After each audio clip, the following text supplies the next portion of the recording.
Good morning my your practice chef दिल से foodie अमन नगर के फूडी। आप सभी को आपकी फ्रेंड एस्को स्टाइल का प्यार भरा नमस्कार। और कैसे हैं आप? ठंडी में एंजॉय कर ही रहे हैं क्योंकि दिसंबर की ठंड है, तो ठंड तो है और हमें तो ठंड वैसे भी ज़्यादा ही पड़ती है। तो और आज मंडे है और मंडे की शुरुआत एक मोटिवेशनल स्टोरी के साथ करते हैं। और मोटिवेशनल स्टोरी के पहले एक प्यारी सी लाइन आपकी फ्रेंड एस्को स्टाइल के साथ कि सक्सेस क्या होती है। सक्सेस जो होती है उसकी एक ही डेफिनेशन है, ये मेहनत करने वालों के ऊपर फिदा होती है। सक्सेस हमेशा मेहनत करने वालों के ऊपर फिदा होती है। तो हमेशा इतनी दिल से कोशिश करते रहिए कि हारते हारते कब जीत जाएं आपको पता भी न चले। ओके दोस्तों, तो चलिए इसी प्यारी सी थॉट के साथ शुरू करते हैं आज की कहानी आपकी फ्रेंड एस्को स्टाइल के साथ। तो ये कहानी एक बहुत बड़े कलाकार की है, पोर्ट्रेट की, जो एक से एक पेंटिंग्स करता था, एक से एक सुंदर से सुंदर, लेकिन उसके पास सक्सेस नहीं थी। लोग उसका नाम, उसके पास इतना पैसा नहीं था, उसकी पहचान इतनी नहीं थी। और वो खुद परेशान था कि मैं इतनी मेहनत करता हूँ और लोग मुझे जानते भी नहीं ज़्यादा, मेरे पास ज़्यादा पैसा भी नहीं, जबकि मैं इतनी दिल से मेहनत करता हूँ। वो उसके आए दिन किस्से अखबार में भी छपते थे। एक मिलेनियर थी, वो भी उसके किस्से पेपर में पढ़ती रहती थी कि ऐसा कोई पोर्ट्रेट है, उसके हाथों में इतना जादू है कि वो हूबहू बिल्कुल इंसानों जैसी पोर्ट्रेट तैयार करता है वो। तो वो उससे मिलना चाहती थी, उसके पास जाना चाहती थी, पर वक्त नहीं था मिलता कि एक बार मैं उसके पास जाऊं और उससे अपना पोर्ट्रेट बनवाऊं। और किस्मत में ऐसा दिन आ गया कि उस पेंटर के पास वो मिलेनियर महिला पहुंच गई, जो पूरे उस शहर की सबसे ज़्यादा रईस महिला थी। वो अचानक उसके ऑफिस में पहुंच गई और उसको जब पता चला कि इस शहर की सबसे बड़ी मिलेनियर है, तो वो और भी ज़्यादा खुश हो गया कि आज मैं इतने टाइम से सोच रहा था कि कोई मुझे तराशने वाला मिल जाए, आज शायद ये महिला मेरे पास आ चुकी है। तो वो महिला ने उसको बोला कि मैंने तुम्हारी बहुत तारीफ सुनी है, मुझे तुम्हारे से अपना पोर्ट्रेट बनवाना है, अपनी पेंटिंग, लेकिन पेंटिंग में कुछ कमी नहीं होनी चाहिए और ऐसी बनाना कि जब मैं ऑफिस में लगाऊं तो जितने लोग भी उसको देखें, उसको मन देखकर मंत्र मुग्ध हो जाए, सब उसकी वाह वाह करें, सब उसकी तारीफ करें। पेंटर बड़ा खुश कि जी मैम, मेरे लिए कौन सी बड़ी बात है, ये तो मेरे बाएं हाथ का खेल है, मैं तो बचपन से ही इस चीज़ में पैशनेट हूँ, मुझे तो ये काम बहुत अच्छा लगता है, आप चिंता मत कीजिए, मैं इसमें माहिर हूँ। तो वो जो महिला थी बोली, मुझे अब आपके बारे में ज़्यादा नहीं सुनना, आपके बारे में मैंने पेपर में सुना है, आप तो मेरी पोर्ट्रेट ऐसी बनाइए कि लोग उसकी तारीफ करें। तो ये सुन के महिला बिल्कुल शांति से कुर्सी पे बैठ गई और उस आदमी ने पोर्ट्रेट बनाना स्टार्ट किया। कुछ ही देर में एक शानदार अद्भुत पोर्ट्रेट बनके तैयार हो गई, जिसे देख के महिला बड़ी खुश हो गई। उसने बोला, wow, such a beautiful, what a beautiful painting, कितनी खूबसूरत पेंटिंग, अद्भुत, मैं तो मंत्र मुग्ध हो गई। और उसने बोला, जब तुमने मुझे इतना अच्छा खुश कर दिया है, अब तुम बताओ मैं तुम्हें क्या इनाम दूं।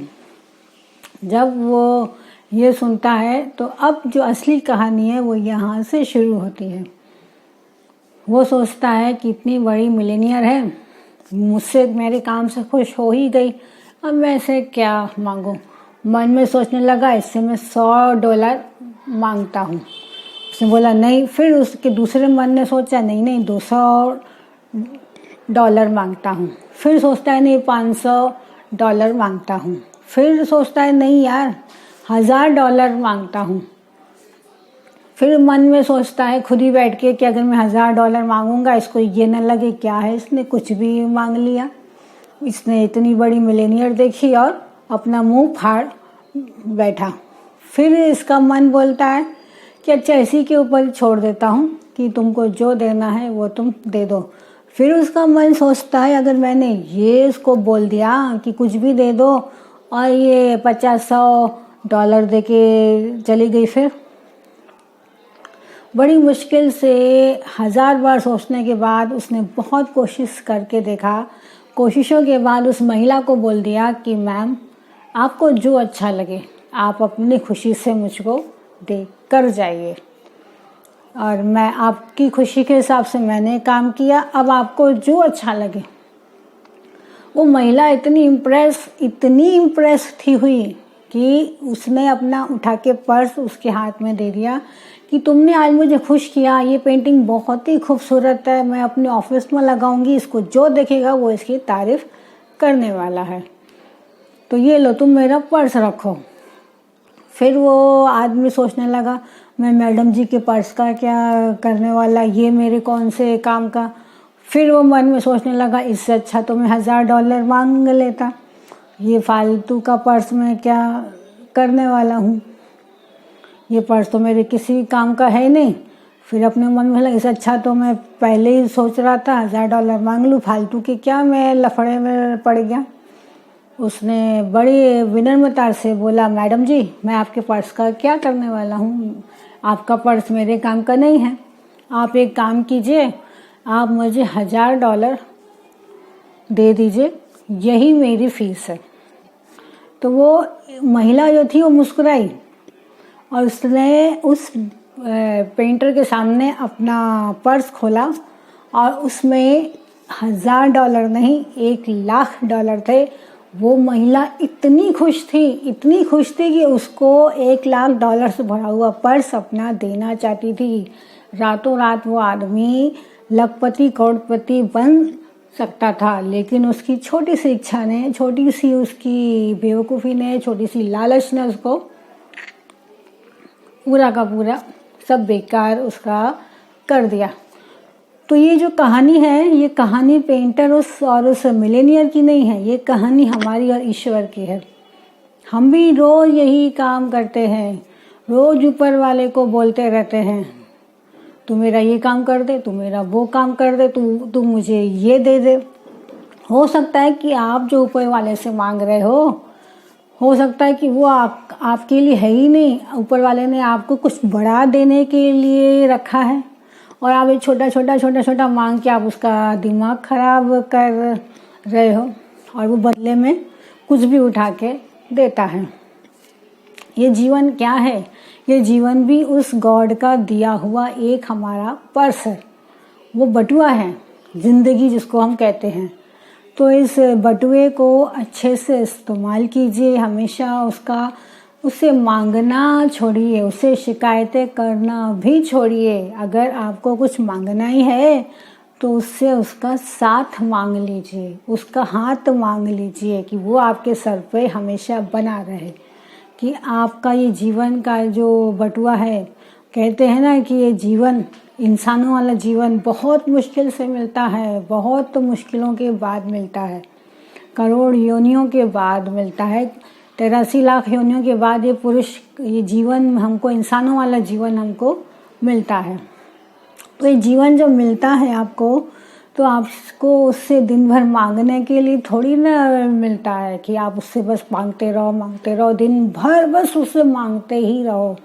उससे मांगना है तो उसका सपोर्ट मांगिए, आपके जीवन के बटुए को उसके सपोर्ट से खूबसूरत बनाइए। अगर उसका सपोर्ट है तो कोई भी नामुमकिन काम भी आपका मुमकिन हो जाएगा। असंभव जैसा कोई शब्द आपके जीवन में नहीं रहेगा, कोई नेगेटिविटी आपके आसपास नहीं रहेगी।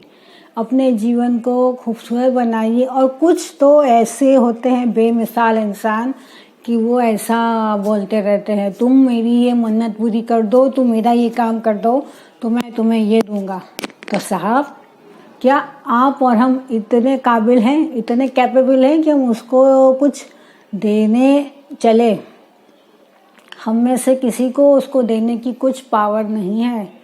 वो यूनिवर्सल है, वो यूनिवर्सल सुपर पावर है।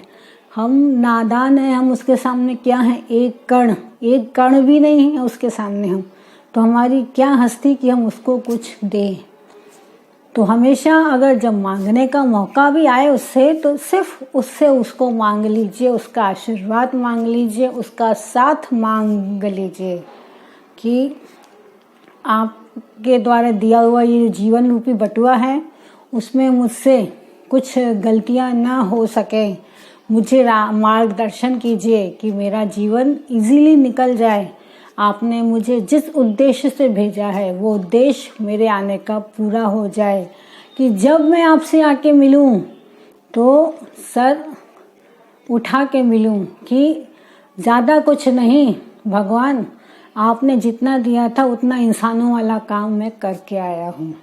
कम से कम इतना तो आप हम जाके उसको बोल सकें कि इंसानों वाला काम करके आया हूँ। इंसानों का जन्म दिया था आपने, मुझ पे भरोसा किया, तो मैंने उसको आपके आशीर्वाद से उसको सफल करने की कोशिश की। ठीक है दोस्तों, तो हमारे पूरे दिल से पूरी टीम यही आपसे गुजारिश करती है कि कर दिखाइए ऐसा कि करना चाहे आपके जैसा। उम्मीद है कि मेरी कहानी आपको अच्छी लगती होंगी, पसंद आती होंगी, खूबसूरत भी लगती होंगी।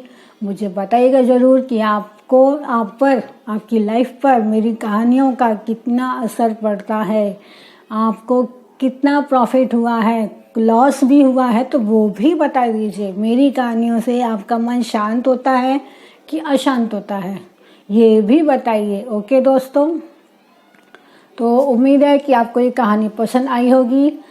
अगले हफ्ते फिर मिलेंगे एक नई मोटिवेशनल स्टोरी के साथ। तब तक अपना ख्याल रखें और मेरी टीम हमेशा आपसे यही गुजारिश करती है, कर दिखाइए ऐसा कि करना चाहे हर कोई आपके जैसा। और अभी तो क्रिसमस है, तो क्रिसमस में आप लोग क्या कर रहे हैं ये तो बताइए। ओके दोस्तों, फिर मिलेंगे अगले हफ्ते एक नई स्टोरी के साथ। तब तक बाय।